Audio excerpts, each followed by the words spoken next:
In the summertime, in all of my apartments that I've ever had by myself, it's never with other people, funnily enough. It's always when I've lived by myself. I lived with my long-term relationship in this specific apartment in this little place in the middle of kind of nowhere. And once he moved out after years, there was a cricket that visited me in the summertime.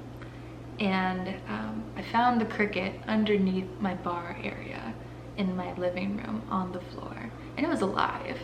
And I'm not like scared of crickets, but I'm just like, that's weird. He would normally find like spiders in your house or something. So it was a cricket, and I hadn't really heard them chirp, like little cricket chirps. So it's not like I knew that it was there. It was just, I just saw it. I think as I was like making YouTube videos or editing some YouTube videos back in the day, and I used to edit on my bar area. So that was the first instance that I remember specifically that I found a cricket in my house. And I thought really nothing of it, and I just kind of like put it outside. And that was the first time that I did that. And I remember it because I specifically had a conversation with my friend Michelle, who's like deathly afraid of like spiders and bugs and all that stuff. She hates them. So I was like, oh my God, I found this huge cricket in my house. And this was years ago. And I don't really remember what my life was like then, but I do remember it was very transition-y. It was when I was first starting to live there, or maybe it was kind of like in the midst of living there by myself, and my long-term relationship had ended, and I was like selling computers, and I was starting the whole process of figuring out where my life single was. And I remember the cricket visited me then. So I remember that I moved to the desert years later. I moved to the desert, and I lived with my roommate, who was my best friend at the time. I lived with my roommate then for a year in this apartment, and then I didn't see any crickets, no crickets.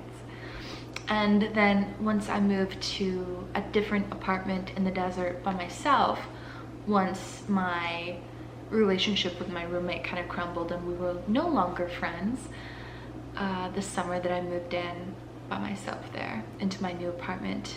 It was my first apartment that I'd gotten by myself that was like a nicer apartment, and I'd like worked towards so many things on my own, and it was like a milestone because it was the first time that I'd like fixed my credit enough to like be able to like sign for my own lease and like not have a co-signer and not have like any other help.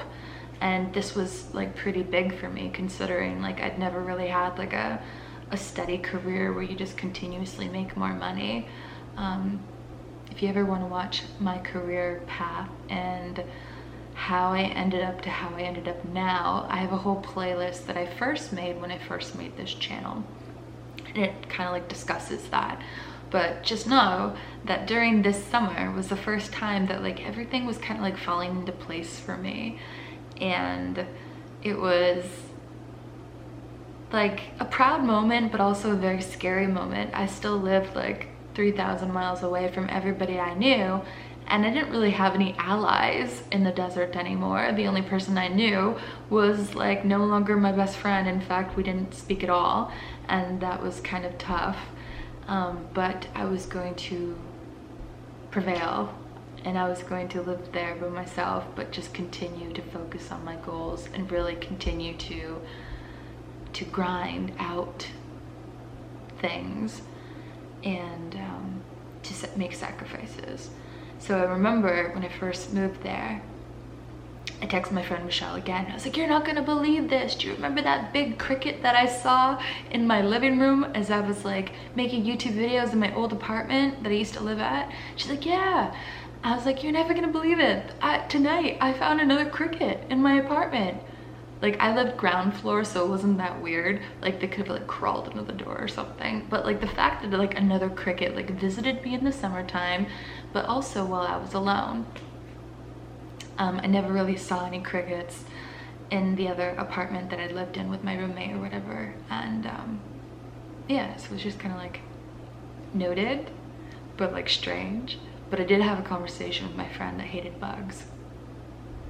I don't know why I always told her about the bugs that I would find, but like she would always be like, oh my God. So I kind of had to tell her, I don't know. So I think that's why I remember these little cricket instances. So last night I had been working all day on my new projects. I've been like pretty hard going into like my new projects, and it's been like a grind for about a month now. And I haven't really been talking about it too much because I've been talking about like my developments like psychologically more on this channel. But I've like in the background, I've been pretty much working all day long on something or another.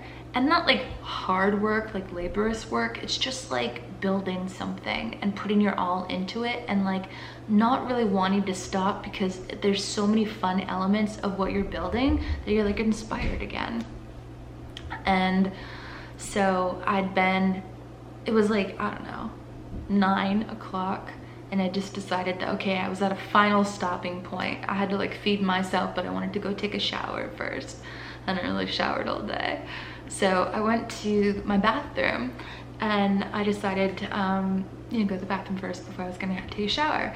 And I don't know how or why this happened, but like I pulled down my pants, and in my pant leg there was like a humongous cricket. It was huge. It was so gross.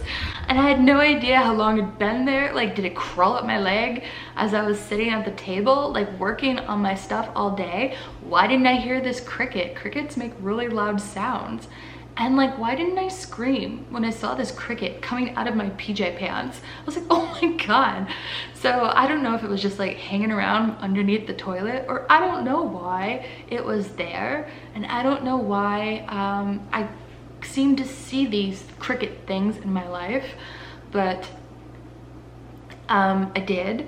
So like, I didn't want him like crawling all over my apartment, and so like I wanted to like catch him and put him outside. So I'll insert like a little video of me catching him.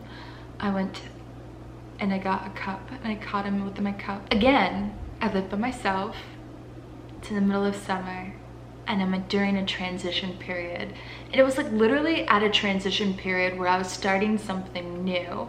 Like all of these times, it's always been where I was starting something new, and it was like progressing towards, you know, what things were building on in my life, the building blocks of like the path of my life, like really pivotal moments actually. Living in the desert for 2 or 3 years by myself, super grinding, taught me a lot about sacrifice, and it taught me a lot about like what I needed as a human, and like it allowed me to like not have the outside world kind of influence me as much as it used to, because I was alone. I could really listen to like my true wants and needs, and so I just got good at listening to myself there. But also it was like, it was very disciplinary. It was like, okay, you're here for a purpose. And because of that awareness, it allowed me to understand that this was a temporary time in my life, that I needed to make change, and change needed to happen every single day, and to just wake up and do it, wake up and do it, and to understand that this was the era of my life. And previously, the previous era where like the cricket came to me, this sounds very hokey pokey, but like this is kind of like what happened during that time period where the crickets came to me. So I'm just telling you about them. And the previous time was when I'd given up hope that I was going to find standard career paths at the time. And it was like I was following the beginning of my alternative career path to my 9-to-5 life. And it was beginning to like try to morph more into an eBay seller, which really meant morphing into a self-employed person versus an employee. And for me to kind of gain a little bit more control and comfort in taking back the reins and deciding to make decisions for myself instead of following what other people do. It was like really the beginning of following, you know, my inner compass. And because that's pretty transitionary. It's like, I feel like you're conditioned your whole life to learn how to be a very good employee, and to learn how to be a person that functions in society and functions on the same plane as everybody, and if you're out of line, then it creates problems, right? So like, it's, you know, that's pretty normal to think that you should stay in that lane. I'm going to follow my own path, and I'm going to explore that because I see that it's pretty saturated in this path that everybody else is taking, and it's not for me. It doesn't feel like it's for me, and I don't know why it doesn't feel like it's for me, and I don't have any of the skills to like survive out in this off the beaten path kind of situation, but I'm gonna do it anyway. So the cricket came to me then the cricket came to me in the desert when I was kind of grinding, and now the cricket came to me last night in my bathroom as I was trying to put the pieces together about what I've been doing lately with myself. And I feel it's another one of those transitionary times. And it's weird because like my friend who's like scared of bugs, she's like, I've never heard of people like getting as many cricket visitors as you do.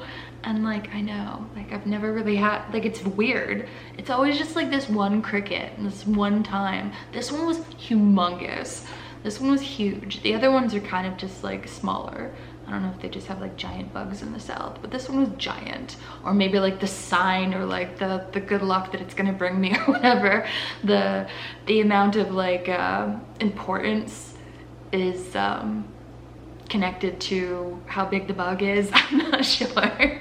The big sign that I'm supposed to see, I'm not sure. Maybe it means nothing, or maybe it's like, it's kind of weird because I do live on this, like, not the first floor. So like it's strange that it would just end up here. And it's strange that there's not like a nest of them somewhere or whatever. I haven't heard any crickets at all. And all of a sudden I just had this one cricket. It's not like I heard him all day or something. I just saw him. And then I put him back outside. But anyways, I wanted to tell you the little cricket story. All these little things happen in a transitionary time for me. And it's like little breadcrumbs of the world. I always think that. It's like little signs from the world saying like, here's another instance, put it into your brain and recognize a pattern.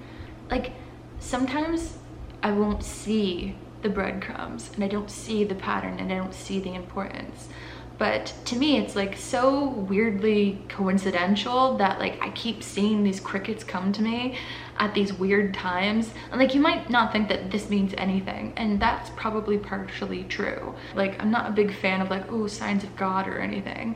I'm just like, I see that this is happening. I see that it keeps happening at these transitional times, and I'm just kind of talking about it, and it is what it is. But it does feel kind of good that I might be on another path that is so monumental for me. And I felt like it's been kind of brewing for a while, and it kind of felt like that this morning as I was getting ready to make this video. So just so you know, I've been putting a lot of time into my projects, and some of my projects are kind of flopping as far as like being useful to how I thought they were going to be useful. And that led me to trying to find other avenues. And because I'm trying to always produce better work and to get closer and closer to my goals, and like there's never a point where like I think that like my ideas are just stupid. Like some of my ideas are stupid and I'm gonna do them anyways. I'm just gonna like throw things at the wall and see what happens and see what to do with it and see how the world receives it, right? It's like kind of this grand experiment that has no real consequences, and I have a lot of try left in me. I'm not discouraged by my failures, and I'm not trying to, like I have a lot of delayed gratification like in my personality, and so I'll just do things forever until other people get it or until they're like satisfied. I'm not sure. So I have one method that I've been like putting a lot of energy into, and then the other day I just had a light bulb moment, and I created this whole thing off the cuff very easily, and I thought it was actually better than my original idea. And so I delved deep into that particular technique on trying to be successful in what I'm doing with my other projects. And I'm talking about it vaguely because I don't really care to tell you the details of it. You don't really need to know the details of it in order to know that it's like interesting for me. The take-home point is that if you meet a roadblock, just kind of let that roadblock motivate you to expand and to like try something else. Use that failure to continue on with something. And like, I had this one idea of how to start something, and I'm seeing that it's not maybe going to work out, but I'm open to the fact that other ideas could lead me to where it is going to work out. And so I'm just following the path, and I'm just like letting it kind of feel natural towards that path. I'm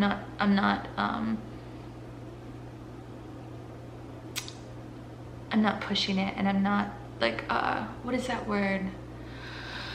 Forcing things. I'm not forcing things.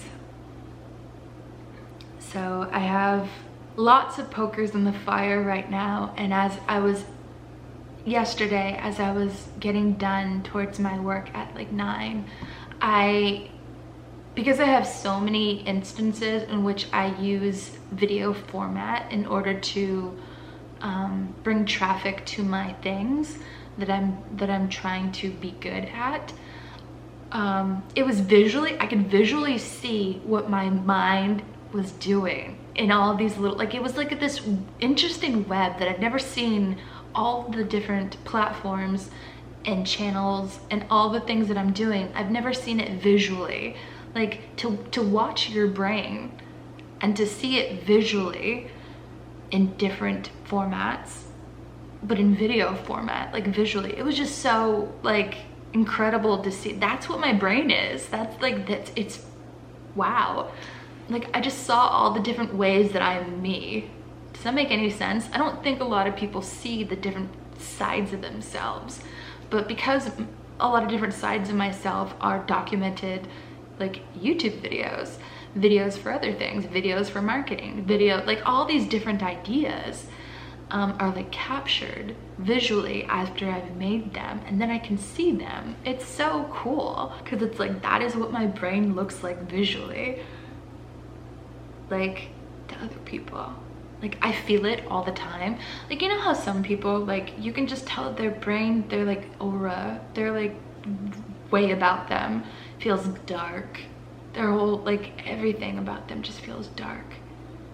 The way that my brain is, it's like light, but it's chaotic, but it's deep, and it's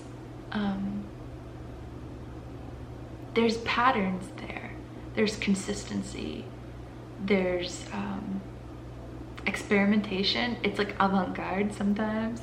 It's interesting. It's interesting to see the different sides of yourself, but like visually. It's like a little map to like who you are. I don't know. I don't think that other people get to really see that. I wish they did. It's kind of fun to see who you are. Like, I guess like you could like visually look at like your social media posts. Like, if you had like a really interesting like Instagram, you could see it visually. Like, your post, like you can look at your entire feed and you can see it. But it only happens if you're like true to like all the different sides of who you are. And it's complicated because all the different sides of who you are not really shown truly to people publicly, because maybe you want to hide that from people because you're kind of like a little bit scared to let people see you that way for whatever reason. But I don't have as much fear as I used to have about that. And so it's really interesting to see, like, wow, that's really how I am. And there's more to explore, of course, but it's just fun. So I was reaching like this nice point of like content, but also like excitement. It's not content where it plateaus. It's content of like, I can push forward and it's not uncomfortable yet. So I'd reached that point when the stopping point of the shower was gonna happen, and then the cricket, and then I was like, oh, interesting. This has happened enough times in my life And I'm noticing a pattern, a cricket pattern. So, I don't know. I Googled it because I Googled everything. By the way, if you ever wanted to like have an interesting night by yourself and you're a girl, Google how guys see the world.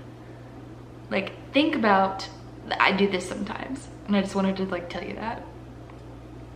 I will think about things from a girl's perspective, because that's what I am. And like I realized that a lot of like the internet I'm finding is like written in like from the female perspective, because I'm just like, oh yeah, that makes sense. Like I can relate to that. It's so interesting when you know that it's not from a perspective that you've ever had. Like it makes sense still, but it's like, wow, that's actually really eye-opening, because I would never thought from that angle. So sometimes when I'm bored, I will like think about, what do guys think about this? And then I'll go down this rabbit hole. Like my last rabbit hole was like understanding one night stands from a guy's perspective. I went down this huge rabbit hole that involved like Reddit and involved Quora, whatever Quora is. Anyways, this is how my brain works. I'm like, oh, I need to think about that. And then I was like, I should think about it from another perspective and not just my own, or from my own gender, or from like what feels normal. I'm gonna like target it and see what it's like from another perspective. So the too long didn't read about the whole Googling of the one night stands from a guy's perspective is, guys understand completely that it is like, if the girl sleeps with the guy, it's the girl's choice to have done that. It's not like the guy's skill in getting laid, it's that the girl wanted to. She made that choice. I didn't think that I would find that answer, and like, it was just like this interesting kind of thing to like think about it from like a dude's perspective. Like, what is the process? Like, where did they go? Where would they not go, and why? So that was the whole thing. Just like telling you the story about my searching for it was a whole thing. And I'm sorry that we got off topic, but basically I do that throughout the week with like little kind of pondering moments of like, little questions that I just kind of like need answers to. I learn a lot just by being curious. I'm curious about like everything. I'm always trying to get like another perspective and add it to my repertoire of how to understand things. I'm not satisfied with just my own understanding of things or my friend's understanding of things. It's like pulling all the little like threads into making this little woven idea about something. The more complex answers I have, the closer I think that the truth is somewhere in there. I don't want to live in a vacuum. I want to understand other people's experience in this world. And it's just good to like know like where other people get it wrong, like commonly, and like where the like the bottleneck is in understanding something. And just to be able to I don't know, it allows you to understand and anticipate better in like your own real life, no matter who you're talking to. So anyways, I do that in my own free time. I also stopped watching American romance movies, and I started watching just basically Korean movies, because they had a different way of storytelling, and they had a different way of character development, and they had a different end goal, and I couldn't anticipate where the plot line was going. And I, for the first time ever, because like I was a super lover of Korean culture, like food, street food stuff from like YouTube. I don't know why.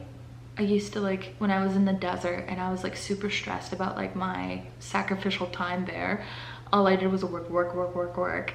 At nighttime, I would lay in bed and I would like watch endless hours of people like trying out food. Couldn't even understand what they were saying or if it was good. I just looked at the food that they were picking and like they were enjoying it. It was just like a fun, interesting culture where like everything was new to me. And like it was so different from like how I was that I noticed so many more things. I get dull to like instances of like familiar. So the plot line of American movies, rom-coms that were supposed to be blockbusters specifically, are so easy to like anticipate the, you know, whatever is gonna happen. Like I want to be challenged mentally, even when it comes to like just my fun little like free time that I give my mind. So I switched to Korean movies for whatever reason, and I started watching K-dramas, and I started watching them dubbed in English, and then I started watching them with subtitles to like get the nuance of when they were spoken in Korean. I don't know how we got to this part of the video where I'm explaining like why I watch K-dramas, but like honestly, like I think it's interesting. Oh, it ties into my curiosity. It ties into don't be satisfied with what you know because it's familiar.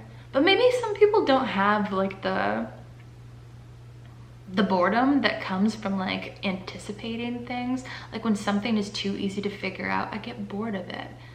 Hence why I like to date the people and the types of people I like to date. Like I like it to be mysterious, and I like it to like be familiar in a way, yes. Like I like to not have to do mental math that they're going to kill me or not. I like certain things to just be kind of not a mystery, but like the rest of it, I like it to be mysterious, and I like it to be something that I can't anticipate. And like the more clever that my mind becomes from like taking all these cues from the world and like digesting all this information and learning about all these little patterns of things, it's like I have to keep challenging myself or else I just get like mentally like blasé, and it's just so boring for me. And so these little games that I play with myself keeps me mentally sharp, but at the same time it allows me to create something that's more unique and interesting as well. And as I worked this week, I got to see the layout of how I am developing. Like as I said, I got to watch all these things in video format for my marketing, for my content, for like all the things that I've been doing over the past like, I don't know, 3 or 4 months or so. But definitely during this last couple of months, I'm seeing how like all of my little choices that I've made with my free time are playing into how intricate the things that I have created are. And I love it. So I guess I just wanted to explain what I do with my free time. I watch K-dramas and I Google the reverse idea of how guys think that one night stands should work. And then, yeah, that's my life. Other people have much more normal lives, I'm sure, but for me, this is just kind of what I do. And it's always changing, right? I used to, I'm French Canadian. Oh, this shirt I wanted to tell you about, and then we'll get into why I brought up the French Canadian thing. I first found St. James, that's what this brand is.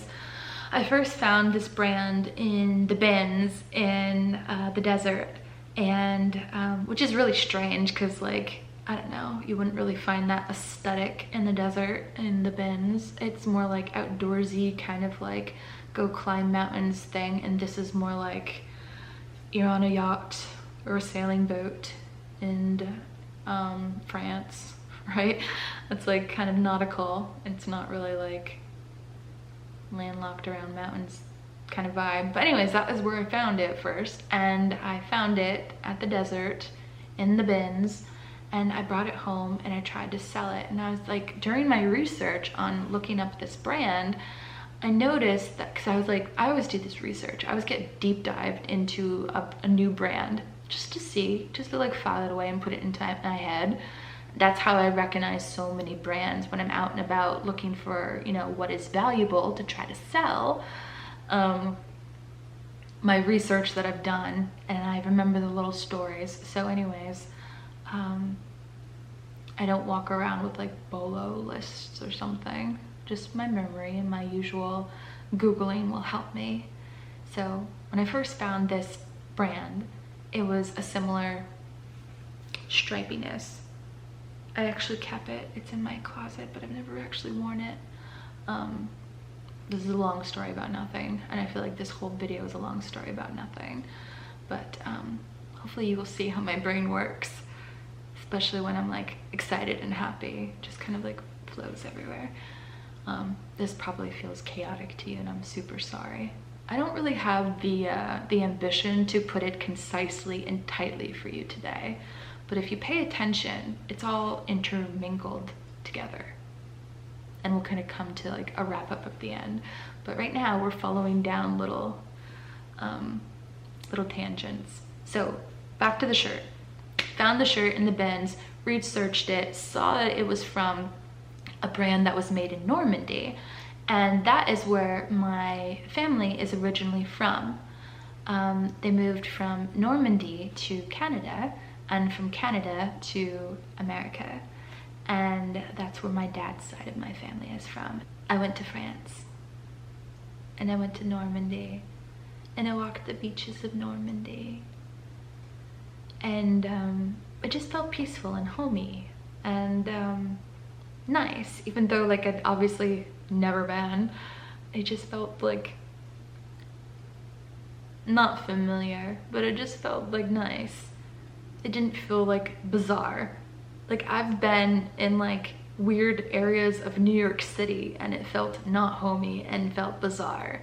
I've been here in the South and it doesn't feel homey, you know what I mean? Like there's this sense of like, not deja vu, but there's a sense of like this, just even like the climate,